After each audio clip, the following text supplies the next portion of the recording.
The constellation I will be presenting is the Aquila. The best time to find the Aquila is in late August around 9:30 p.m. First look southeast and you will find a big star, which is known as Saturn.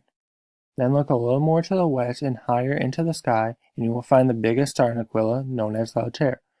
From there, you can connect the stars, forming the eagle. Now let's take a look at the brightest stars in Aquila.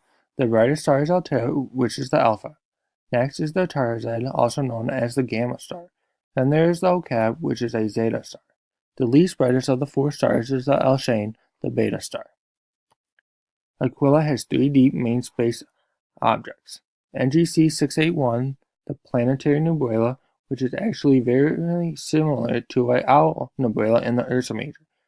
NGC 6741, the Phantom Tree Nebula, is also a planetary nebula, but no planets are classified for its formation.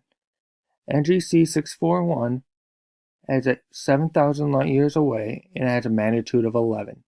Last, the NGC 6751, the Glowing Eye Nebula. This nebula is roughly 6,500 light years away with a magnitude of 12. Finally, the mythology of Aquila. Most of the myths of Aquila is from Greece and Italy. Aquila is a representation of an eagle, which is the sacred bird of Zeus. The eagle carried Zeus' thunderbolts. Zeus also fetched the shepherd boy Ganymede on Mount Olympus so he can carry him off to heaven, where Ganymede was appointed cupbearer of the gods.